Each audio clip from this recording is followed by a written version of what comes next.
Thank you, Mr. Scott. Mr. Wilson, you're recognized for 5 minutes. Thank you, Madam Chairwoman. Dr. Lilly, I want to thank you for your testimony on this important issue.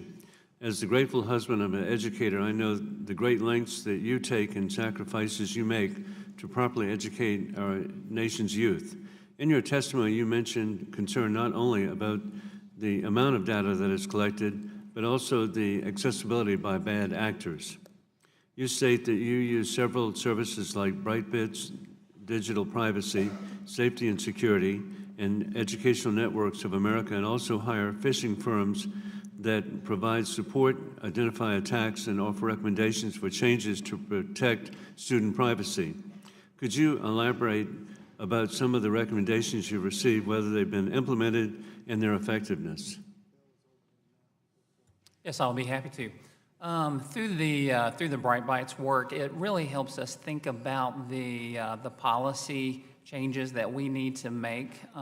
Certainly, with the advent of digital records, things have changed. You know, at one point in time, a manila folder would follow a child through their schooling experience. That's no longer the case. So we have taken a look at hardening our infrastructure. We are doing a lot of professional development to try to make our employees aware, but also students aware that they've got to protect their own data and privacy. Each year we do what we call Internet Safety Blitz at the beginning of the year to try to educate our students.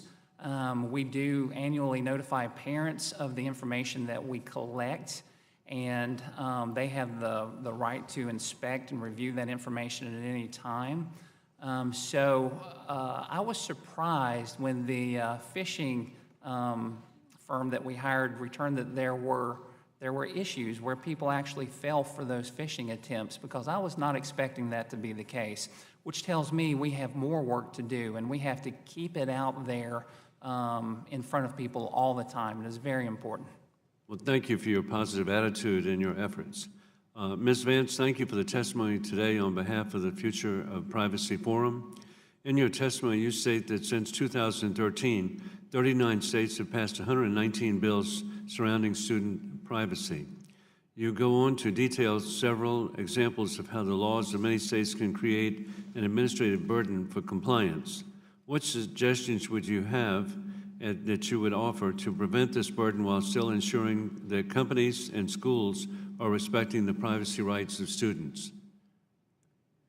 Thank you. I think the primary thing that would help my colleagues at this table and many of the districts and states that I work with is, in general, more support for training. I didn't give the percentage in my testimony, but it's estimated anywhere between 45% and 95% of all data incidents or breaches occur because of human error, and that is the low-hanging fruit in order to address so many of the concerns that come from parents and others.